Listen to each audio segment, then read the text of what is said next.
Right now, if a stranger sat down next to you on a bench and started talking, something would happen inside you. A small tightening, a quiet assessment. Who is this? What do they want? You'd be polite. You'd probably answer. But part of your brain would already be running a threat calculation you didn't ask it to run.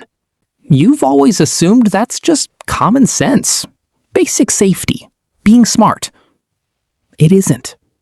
It's a wound, and it's only about 10,000 years old.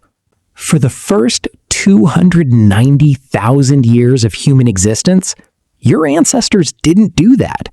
Not because they were naive, because the math was different. In a world of small bands, 20, maybe 50 people, a stranger wasn't a threat by default. A stranger was information. A stranger was trade. A stranger was a potential mate who wasn't your cousin. Strangers kept the species alive. Then something changed.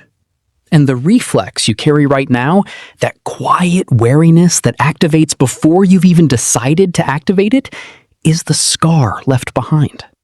The shift happened when humans stopped moving. For almost all of human history, we were nomadic. You followed the food. The herd moves, you move.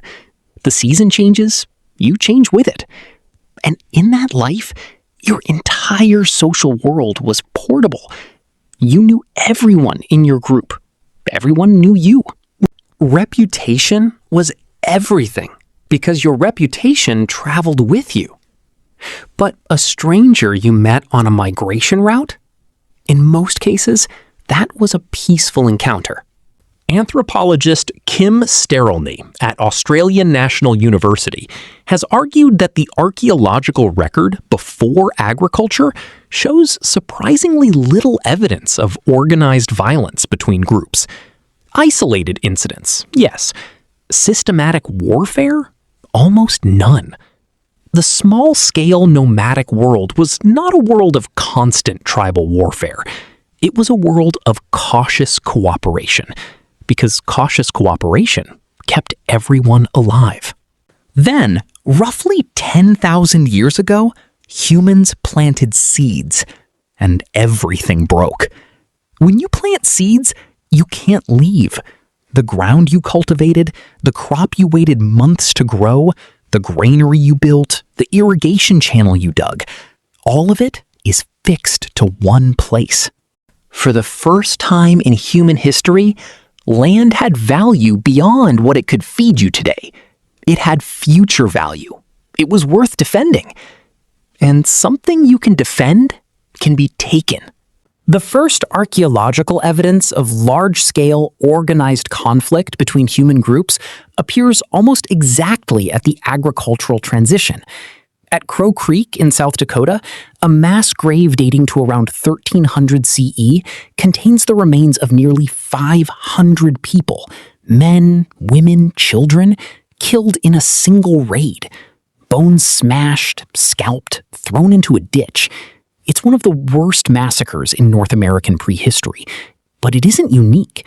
Across Europe, the Middle East, East Asia, the same pattern appears just as agriculture takes hold. Violence scaled up with settlement. When you have something worth taking, every stranger becomes a potential threat. And over generations, that calculation gets wired in. But it wasn't just about physical danger. Something subtler happened too. Something that changed not just how humans felt about strangers, but how they thought. In nomadic life, your social circle was your whole world. You knew everyone's history, everyone's debts, everyone's personality.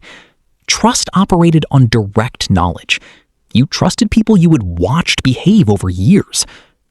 Agricultural life brought strangers into permanent proximity for the first time. You now had neighbors you hadn't grown up with. You traded with people whose histories you didn't know. You borrowed tools, shared water, negotiated boundaries with faces that weren't family. That was a problem evolution hadn't prepared you for. So humans did what humans always do when reality changes faster than biology. They invented systems. Reputation spread through gossip, one of the most underrated cognitive technologies in human history.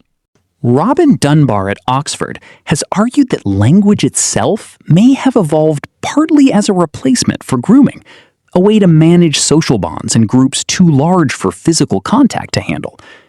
Gossip, at its core, is a trust database. Who cheated? Who helped? Who can be relied on? The village knew. The village remembered. But gossip has a radius. It works inside your group. It fails the moment someone walks in from outside it. And so a second system emerged. Religion. Not in the modern institutional sense, in the ancient functional sense. Shared ritual as a trust signal. If you and I both perform the same ceremony, speak the same words, observe the same taboos, there's a reasonable inference that we're bound by the same rules. We share consequences. Scholars like Ara Norenzayan at the University of British Columbia have argued that the rise of what he calls big God religions, gods who watched human behavior and punished defectors, closely tracks the rise of complex agricultural societies. A belief in a watchful moral God is, among other things, a solution to the stranger problem. The God sees what I can't. The God punishes what I can't enforce. If you believe in the same God, I can extend you provisional trust. It worked, up to a point, because what it also did, invisibly, is draw a line. In-group, out-group. Those who share the ritual, and those who don't.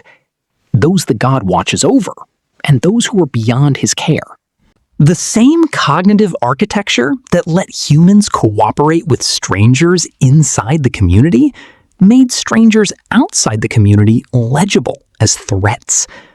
The in-group trust that religion enabled came with out-group suspicion baked in. By the time cities emerged, Uruk, Catalhoyuk, Mohenjo-Daro, human social worlds had been restructured completely. You now lived among thousands of people. You would never know most of them. The intimate, reputation-based trust of the nomadic band was gone. In its place was something new and strange. Anonymous society. And anonymous society required new systems again. Laws, currency, contracts, priests, police. Each one of them is a technology for extending trust or enforcing behavior between people who don't know each other and never will. The thing is, none of these systems are natural to you. Your brain wasn't built for them. Your brain was built for a group of 50 people whose faces you knew and whose intentions you could read. Every system humans invented to manage life in larger societies is, at some level, a workaround for a brain that finds strangers slightly alarming by default. That's where you are right now. The tightening you feel on the bench, the threat assessment that runs before you've chosen to run it, isn't paranoia. It isn't rudeness. It's a 10,000-year-old adaptation to a world that changed when humans stopped moving and started owning. Your ancestors who were slower to trust strangers survived more often. They passed that reflex down, and down, and down, until it arrived in you, sitting on a bench in a world where the stranger next to you almost certainly means you no harm. But your brain doesn't know that. Your brain is still guarding a granary that doesn't exist anymore. Anthropologists studying the few remaining nomadic hunter-gatherer societies report something that feels almost alien to modern people. Visitors from outside the group are frequently welcomed. Sharing is the default. Generosity towards strangers is a social expectation, not an exception. Not because those people are more virtuous, because they haven't yet made the calculation that made the rest of us close. We didn't lose trust in strangers because we got smarter. We lost it because we built something worth protecting. And once something is worth protecting, everyone outside the fence is, on some level, a possible threat. That's what civilization costs. The stranger on the bench probably just wants to talk. Your ancestors would have known what to do with that. Somewhere between the farm and the city and the lock on your door, you forgot.